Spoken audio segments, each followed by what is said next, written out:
welcome to our nickel wallet sew along by the Nosy Pepper. I need to turn that volume down on my laptop.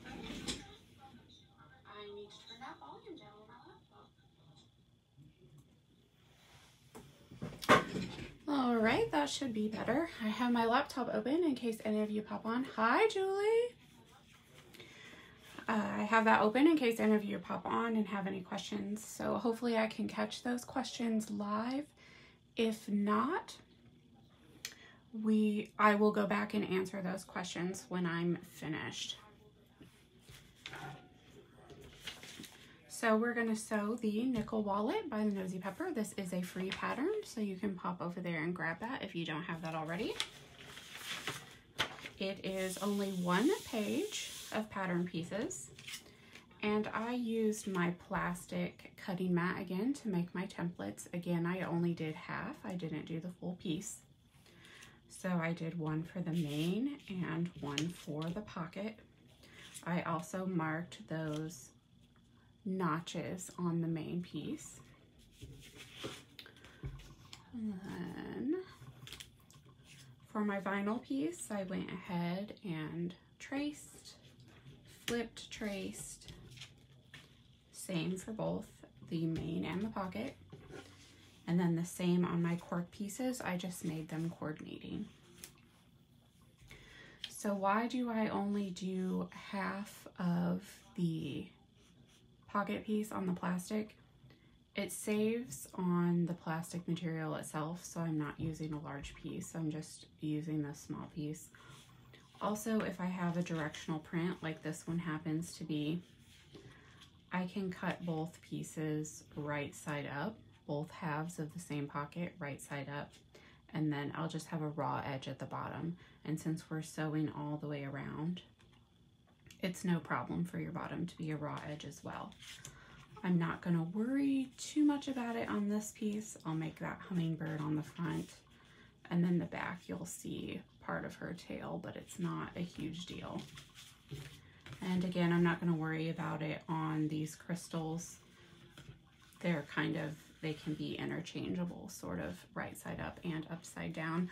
Hello, Emily. I've got my walking foot. I'm using my modern machine today. I've got my walking foot installed, my denim foot installed, and I'm using a polyester thread today. I'm using my modern machine because I want to use this triple stitch. Hopefully you can see this. And the triple stitch, it's forward, back, forward, all in one stitch. So I've got 3 threads going in one stitch. That makes it really nice and bold. It also creates every stitch to be a back stitch. So when you're looking at this, you can't see where I stopped and started because every stitch is a back stitch. So especially on something like these card pockets, if you have a back stitch at the beginning and then a back stitch at the end, then you have this thin line of stitching in the middle. So I really like this triple stitch. It gives all back stitches all the way across. It's meant for garment construction because it's supposed to be stretchy, but it works really nicely for items like this that I don't want to see a lot of stopping and starting on the back stitching, or I don't want to take the time to pull the threads through to the back and tie them off. So I have back stitching all the way around and then just really nice, deep, bold threads. So that's what I'm going to be using on the nickel wallets today. To cut these out, I'm just going to use my shears. I find it easier to cut the corners. I also like to fold my piece in half rather than trying to nip into that area there. So I'm just going to fold this and get it as perfectly in half as possible.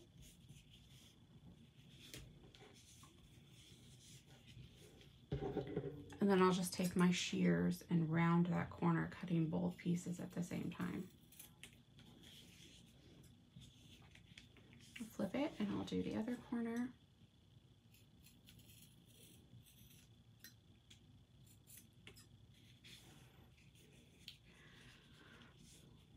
after I drew my pieces, I pre-cut my edges. So my edges are lining up, so I don't need to cut anything off there.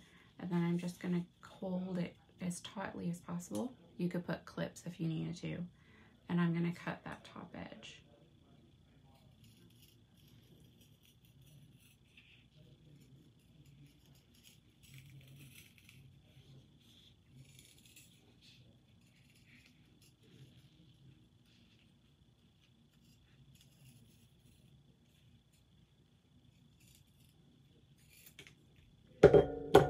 Alright, so there I got both layers cut at the same time, and that's a lovely intersection right there with no snip marks because I didn't come in and snip with my shears. So I'm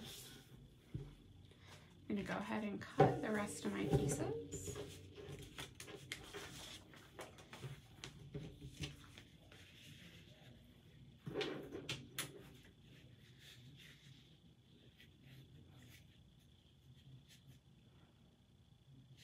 Hi, Tristy. Did I say that correctly? T-R-I-S-T-I, Tristy.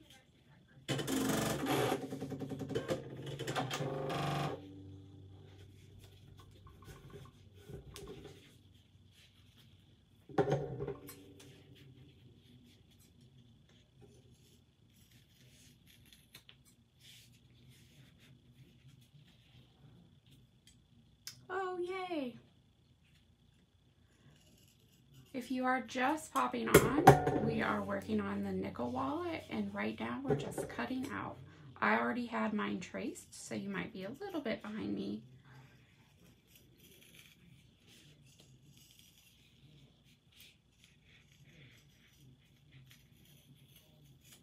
And I've got my 2 cork pieces cut out, and I'm just gonna cut out my 2 vinyls.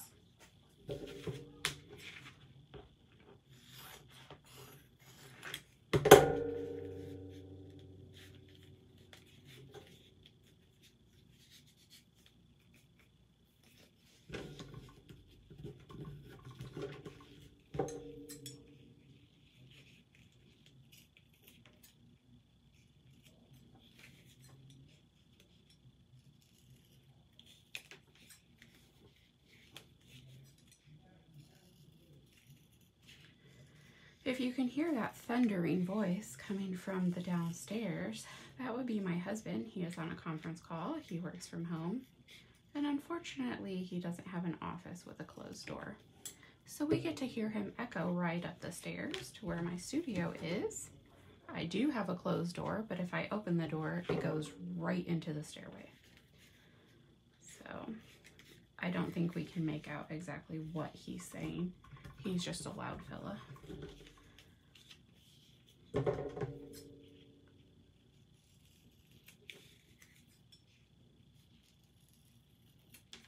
it looks like I didn't get this one quite on the edge, so I'm just gonna snip that.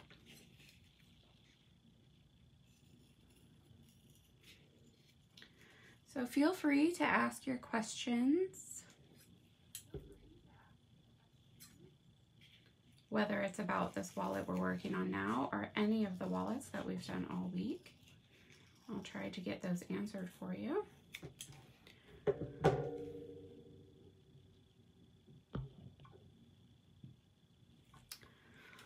Julie says only one of these 5 have to be So Weird vinyl, right? That is correct, Julie. For the participation days 1 through 5, including today, you can use anything you have in your stash. If you want to enter the collages, there's going to be 3 different levels. We're going to have a collage for those that did all 5 pieces.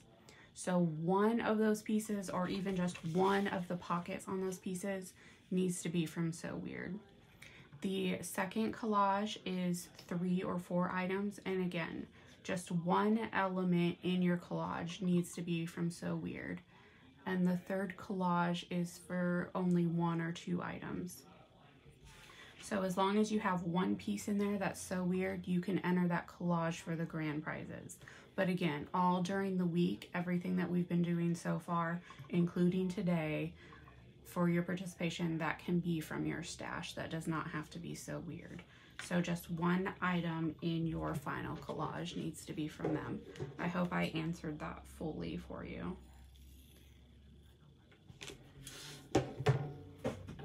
All right, so we are cut out. So those two go together and those two go together. And we're just gonna do our top stitching on our curves. So we'll have one on each end. And like I said, I'm gonna use my triple stitch. I've got my denim needle in and my walking foot.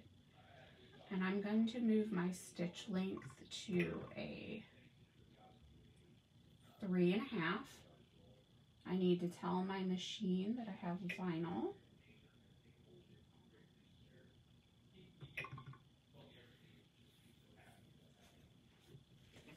And we're going to get that started.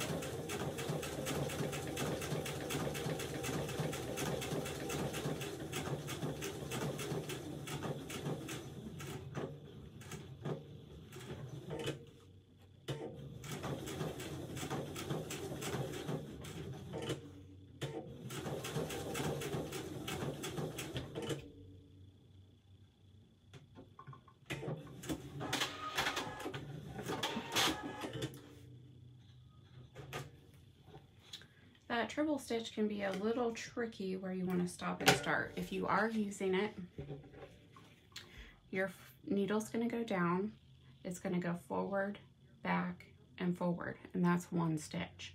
So when you need to pivot, you need to make sure that you go forward, back, forward, and stop with your needle down. And then pivot, and then you're going to go forward, back, forward, forward, back, forward. And as you're going around curves, you can kind of do that the same way as you would a regular straight stitch. Just go a little bit slower so that you're not getting that back stitch to be off. Like if you turn too fastly, then your back stitch will go in a different direction. When are the collages due? I'm still waiting on Cork. I am going to post those tomorrow morning. So after I do the drawing for, no, that's incorrect. I will post the collages tomorrow morning. They will be due by the end of Monday evening. So today being Friday, if your cork is already shipped and you get it today or tomorrow or even Monday morning, you should be good. If not, and if anyone else is waiting on something from Evelyn, please let me know that you're still waiting on it, and we'll see how many there are waiting and see if it's something that we should hold off on before we do the collage drawings. So I can extend that if we need to. What does it look like on your machine? The triple stitch? Okay. If you easily get dizzy, close your eyes. I'm going to move my camera so we can see this here.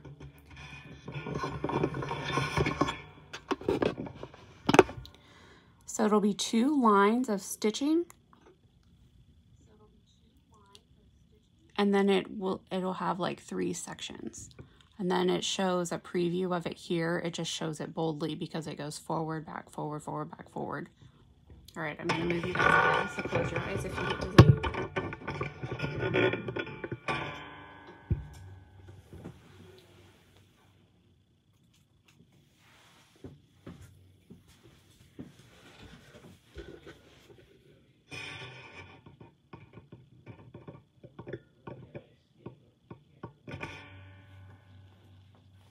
Okay, good, Emily. So yes, Emily and it looks like Tristy are both waiting. Was that Tristy that said she was waiting, or was it Julie that said she was waiting?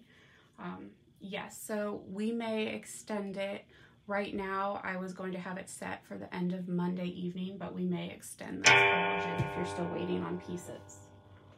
All right, I'm gonna finish top stitching these.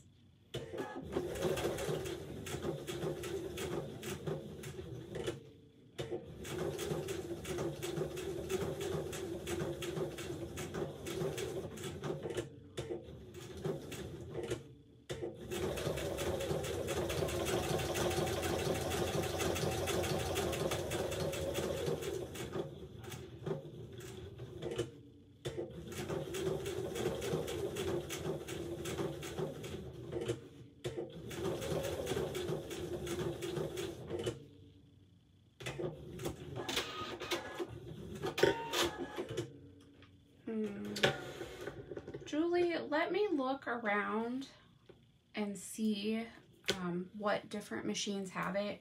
It's a common stitch in garment sewing, so I feel like you should have it. It's not going to be your lightning bolt, but it's still considered a stretch stitch. So let me look around and see some different pictures and see if it might look different for other machines. I use Husqvarna Viking and I have a computerized screen, so that's what it looks like on mine.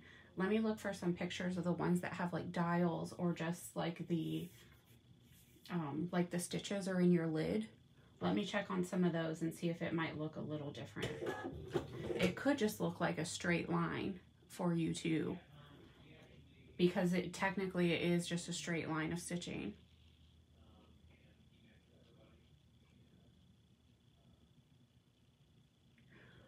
The one with the 3 lines might be the triple stitch, Julie.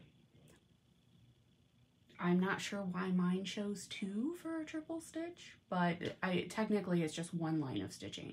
So maybe try that one out on a scrap and see if it does the same. But what you're looking for is forward, back, forward, next stitch, forward, back, forward.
It does take a little practice.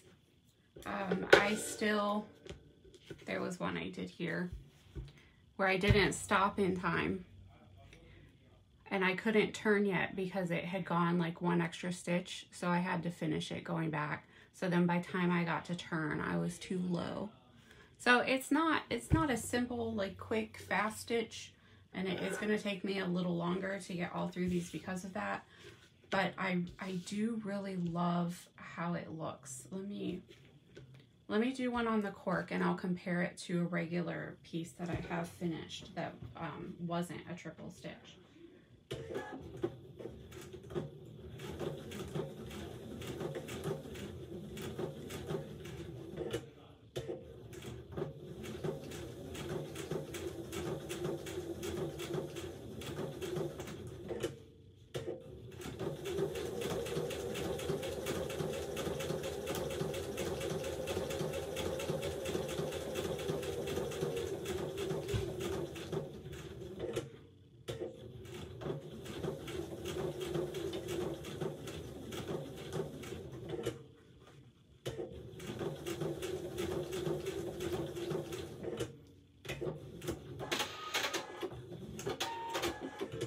I went really slow on that one and tried to make it look as perfect as I could. So let's compare it to this pocket here. See if we can focus and see.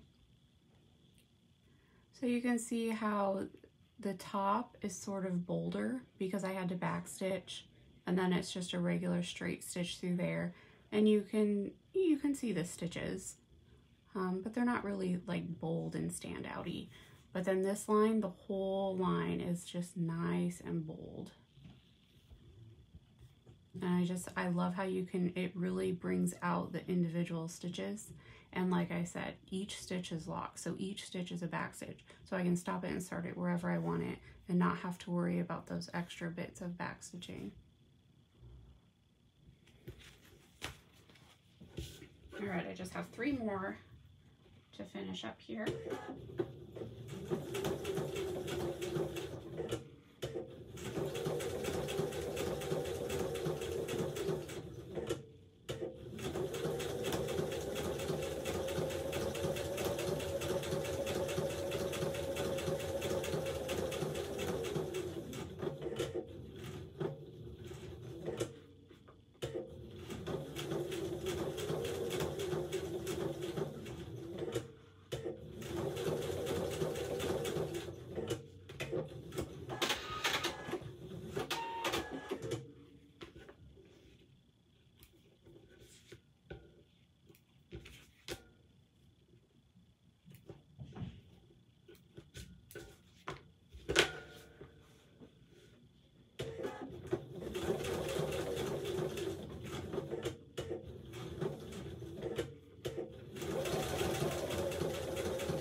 Oh, thank you. I appreciate that. I really do think it looks beautiful too. Not that I'm bragging about my own stitching, just the stitch itself.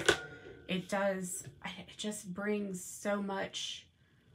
I don't know. I'm a big fan of top stitching. I know a lot of people don't like to top stitch and they'll do all of the piece except the final top stitch, and I just think something's missing when you don't do it. I love the top stitching part myself. And yes, it is called a triple stitch, and we determined that it looks different on different machines. Mine has 2 lines of 3 dashes, and I believe Julie's has 3 lines of 3 dashes.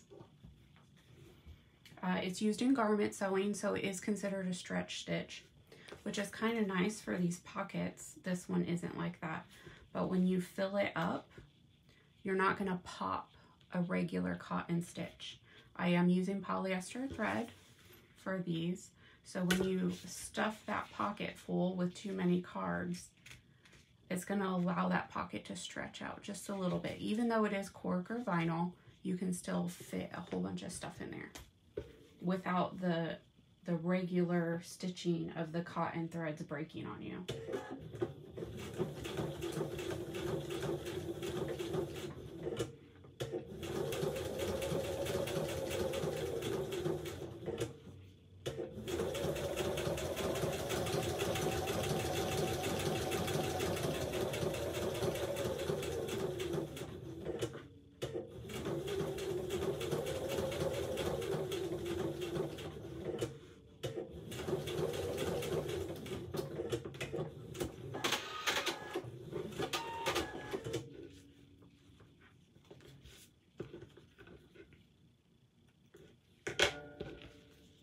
Karina, I do want to say that your machine should have it because it's a basic construction stitch in garment making.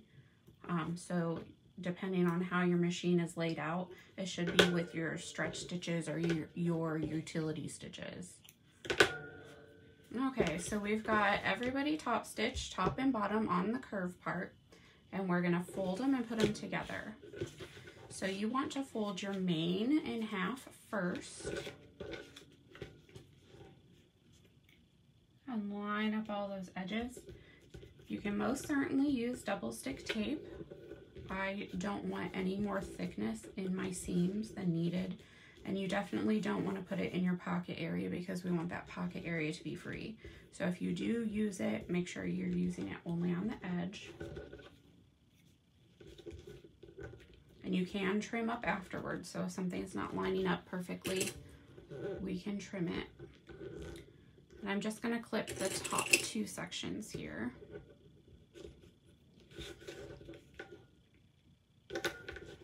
And then we need to take our pocket piece that we cut out that has the notches on it that we marked. And I'm just going to put it beside mine. Again, because, you know, I'm lazy. That clip no longer wanted to be with us.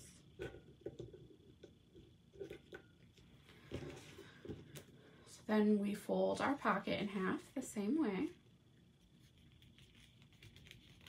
Give ourselves a nice crease at the bottom. Or if you're using separate pieces, just line your pieces up together at the bottom. So when we put our pocket on, we want the top of the pocket to be at that mark. So your bottom pieces are not going to be exactly flush.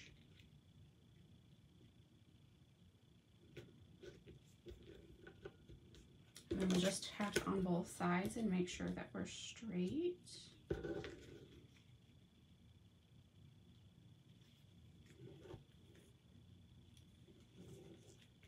And then I'm going to clip those other 2 sides.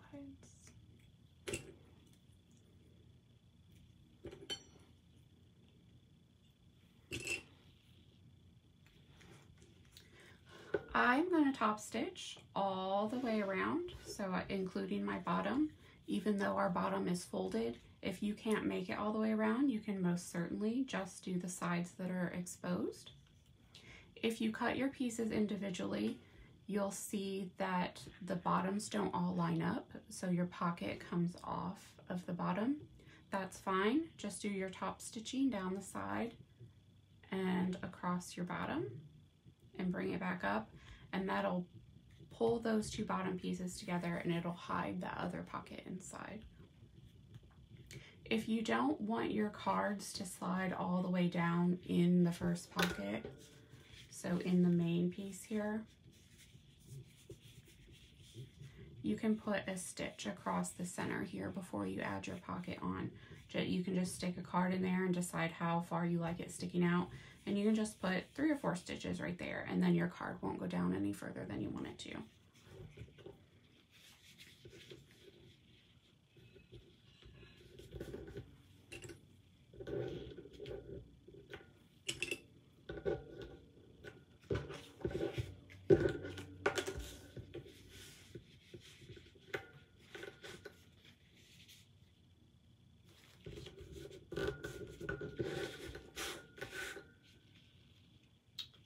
This hummingbird cork is from my scrap bin, but the red and sort of rose gold cork, that is from Evelyn. And then this crystal vinyl is from Evelyn as well. Just gonna kind of eyeball my pockets on this one because I'm rogue like that.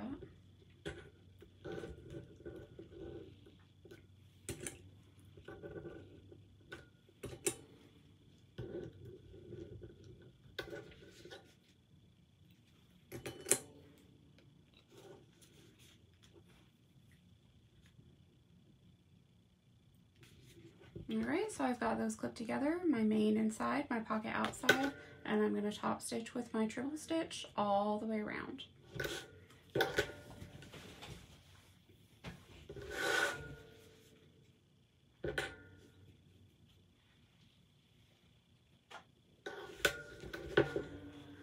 When you're coming down on your first side, your underneath pocket might want to catch on you.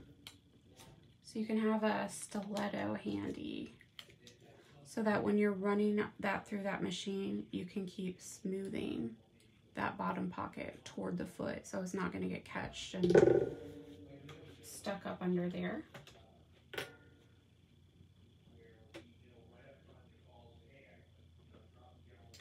And we do have a 1/4 inch seam allowance in these. If your edges are perfect and you don't need to afterwards trim, you can go ahead and stitch at an 1/8 inch.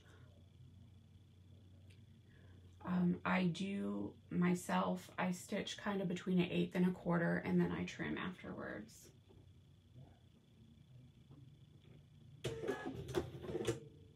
Hi Jen, glad you made it. Facebook is very deceiving like that. It likes certain people and not others, I've noticed.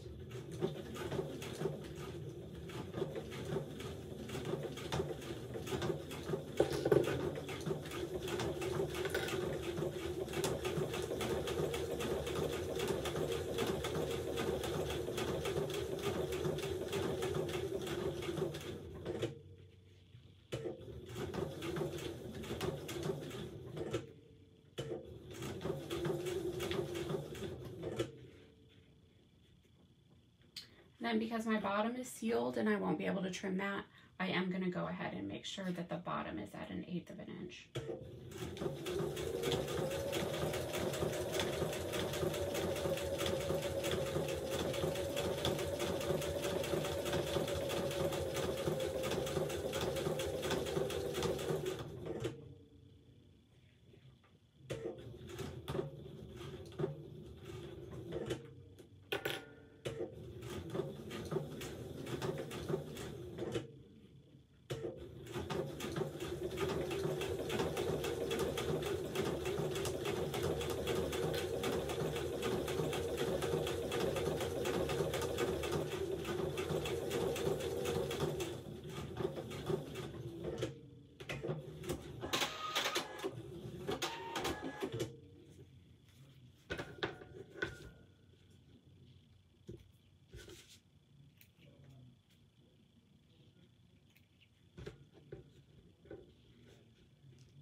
Right, so I've got my top stitch all the way around. You can see definitely here on the bottom how that triple stitch is just nice and bold. And then there's no wonky back stitching at my stops and starts because it's a completed stitch all on its own. So check and make sure you caught your pockets. We can put a card in there.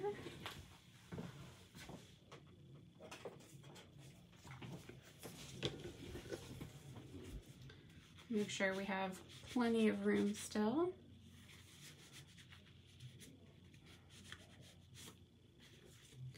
And then we can go ahead and trim up our edges if we need to, and I'll trim just slightly.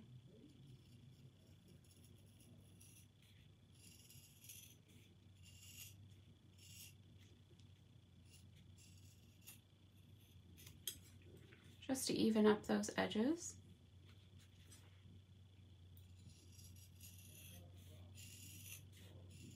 And make that bottom a nice round shape.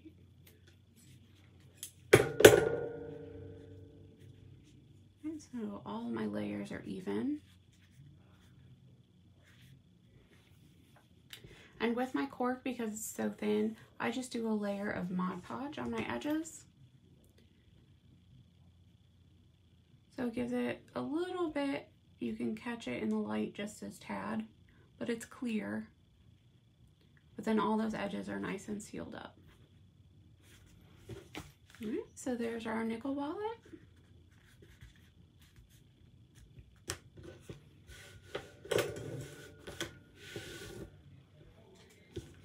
I'm gonna stitch up my vinyl version.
here's our vinyl version.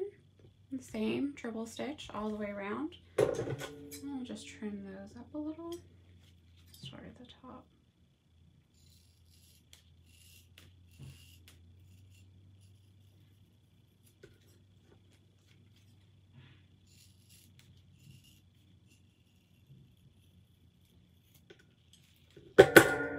Now my edges are all nice and even.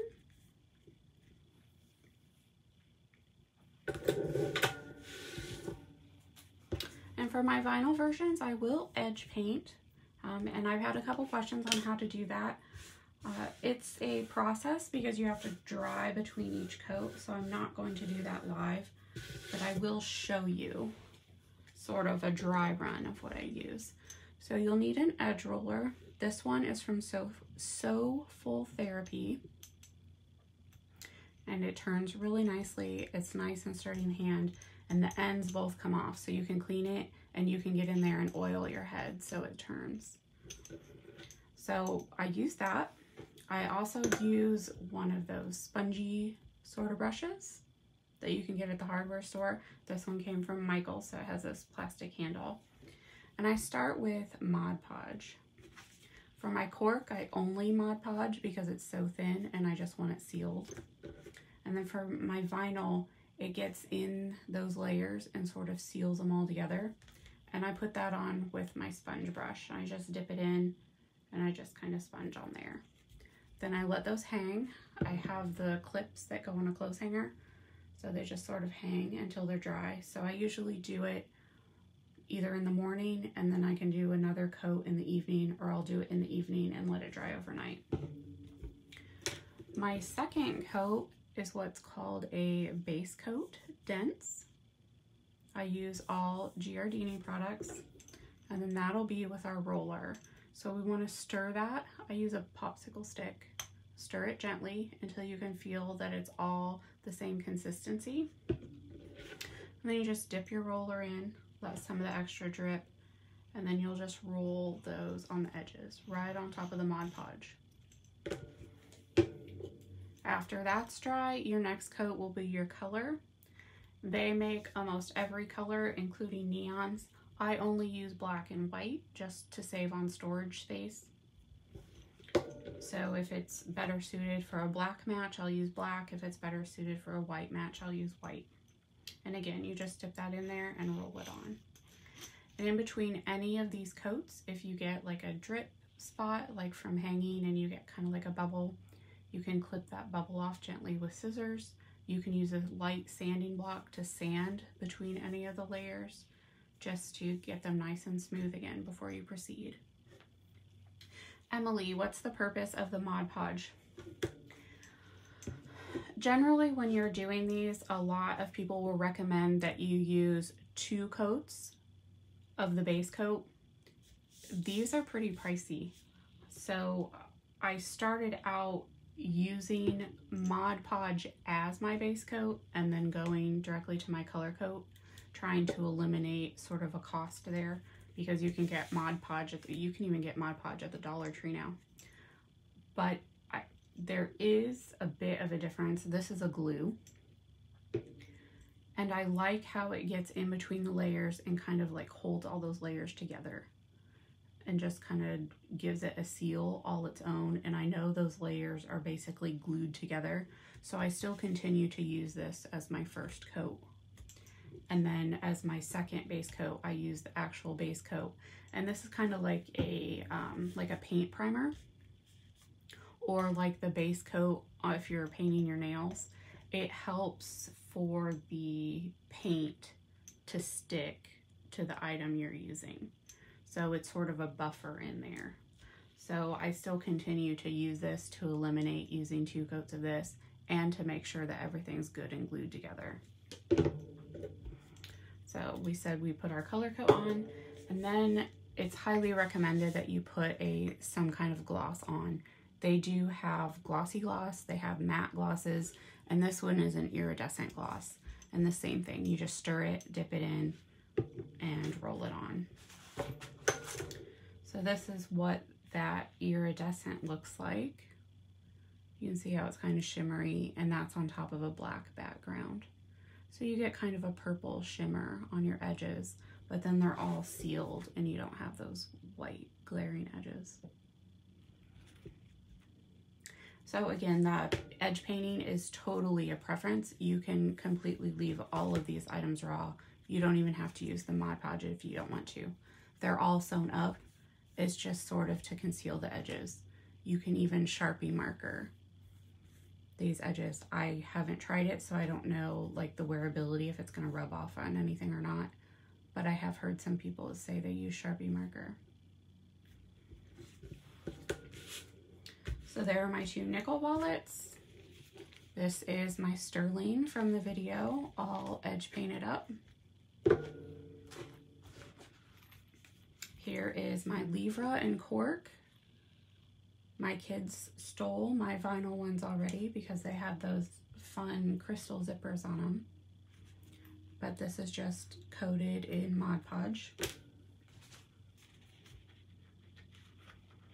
And here's my sterling and cork with just Mod Podge edges. And then my loonie and vinyl with those iridescent edges.